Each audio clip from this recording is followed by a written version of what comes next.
After around 5 minutes, I walked downstairs and I was very careful on the stairs and I was very careful when I opened the steel gate. I did not want my nose bloody. The usual crazy guy who spits on the roads in the night was not around today. And all the doors of all the houses were closed. And it was around 9:30. There was a lone girl standing outside the gate next to my building. And she was smoking. And I looked at her and I said, "Did you feel the earthquake?" And she says, "Yeah, it was little." And I laughed because it was not little. According to my friend Chris, it was a bit of a shaker. It was big. And she was smoking, so I asked her what her age was. I thought she was around 22. And she thought that I was trying to find out if she was too young to smoke. And she says, "I'm 26. I said, "Really?" And she says, "I can show you my ID." I said, "No, it's okay." She says, I said, "You're smoking." But I said, "Don't worry, it's none of my business." And she smiled and she said bye to me, etc. And I walked on. The roads were empty. The roads are mostly empty after 9. It's winter. And winters can be cold in Taiwan, like summers can be hot. Taiwan is in China, so it's doesn't get as cold as it gets in China, but it gets very cold here. And because we don't use any heaters, it's a bit of a bite. I walked on. I came to the railway tracks. I avoided the street lights, walked in the middle.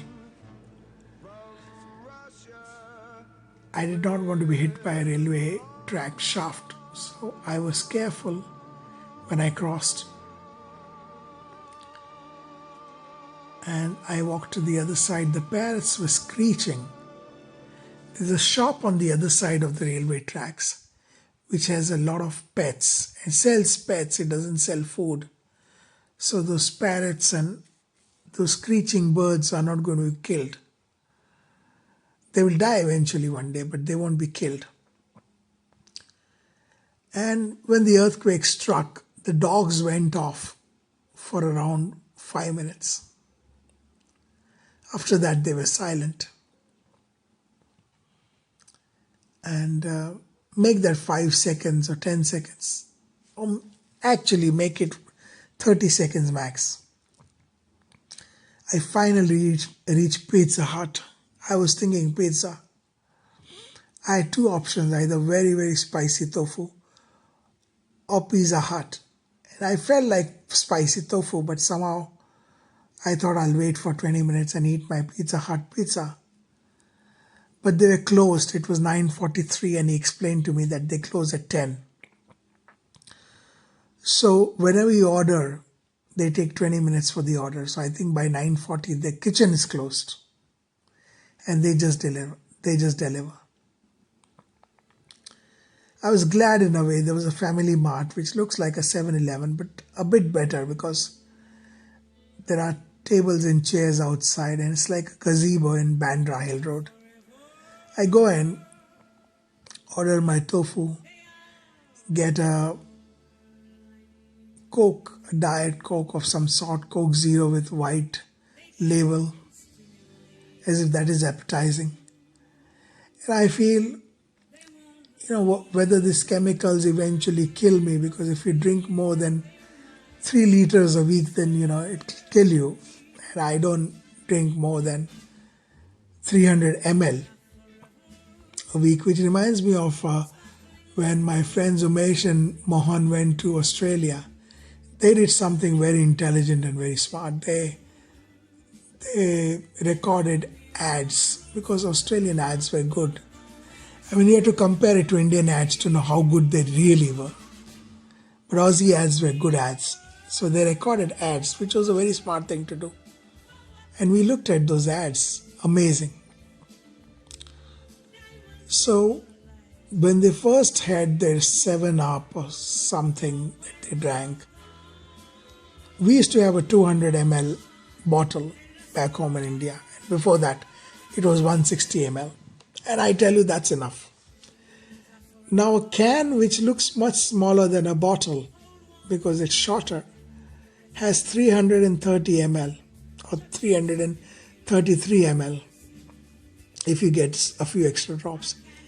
And they said they found it very difficult to finish it. And when we were young as teenagers, that was big to have all those aerated drinks in such large quantity. I remember when I had Thums Up 500, I did not have dinner after that. It was massive. Some Thums Up 500. It was a big thing. It was like an event. Thums Up 500. And then when I went to Bangkok for the first time, 1988, April, for the first time, met my first Russian girl, and it was my first time. So, I saw a bottle which was like a 1 liter bottle, which had a cap that you can screw on and off. It was not like the cap, like a tin cap which you can just open and then never close, So I was surprised. That was Pepsi, I think. Somebody gave it to me. Earthquakes is something that I'm aware of. Yes, when the bed shook very violently, I was a bit shaken but not stirred, as the old saying goes, shaken but not stirred. And it went on for a while, and for a second I was a bit worried, but there was no way I was getting out. Before this, there were a few earthquakes that I've faced. There was one in Latur, Maharashtra, and I was in Lokhandwala on level 4 with my girlfriend, and bed shook. And she was like, Sunil, get up. There's an earthquake. And I get up and I said, so what are we going to do about it? I said, relax. There's nothing you can do about it. I feel that when there's nothing you can do about something, then you must just relax. So I just relaxed when the earthquake struck, but after a while it got a bit shaky, and I prayed a little, but somehow I had a feeling it was probably a hope of some sort. Somehow I had this feeling, no, this will pass. Even this will pass, as a Latin proverb goes. And it did pass immediately after that. And it took me 5 minutes to decide whether I wanted to walk down the stairs or no. And then there was an earthquake in Wellington when I was with my girlfriend Liana, and we were doing it, and there's an earthquake, and we didn't realize it because we were busy. Our hands were full. And the mattress from the bed fell off, and it was a very thick mattress. And we thought it was just us. And we were laughing about it, giggling, and then somebody told us that there was an earthquake. Did you feel it? One of the neighbors. And then I realized it was not me. I was not the wild person, it was the earthquake. I mean, the earthquake had timed it to perfection. So earthquakes happen. You can feel them in Wellington. I have a bed I like hard beds, so I have a mattress which is semi-hard, because mattresses can only be semi-hard, they can't be very hard. And whenever I jump in, the spring shakes for a while. Sometimes there are genuine jolts of earthquakes. And that's life. I mean, what I really appreciate about the Taiwanese people is they're very tough, and they're not scared of earthquakes, or whether 20,000 warheads have been facing Taiwan at all times, according to one friend of mine, and that is from China. So they go about their lives. Even when COVID struck, when the government said put on masks, everybody puts on masks.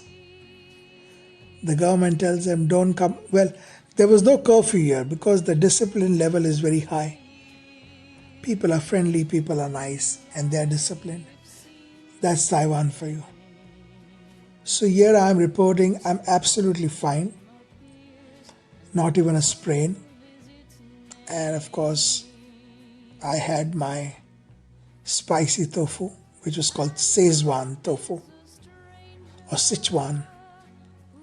And it is something else, I tell you. The Sichuan pepper that you get in Thailand, which is green in color, the taste kind of irritates you a bit. But the Sichuan, the dry Sichuan that you get here with the spice, clears your nose. You can smell everything. You can sleep deep. And that's exactly what I did at 6 a.m. this morning, because I was doing some writing, some work or the other. And such is life. Shaken but not stirred. The first thought that came to my mind was eating and exploring in an earthquake. And I guess that will be the title of this. Thank you for listening. Have a nice day.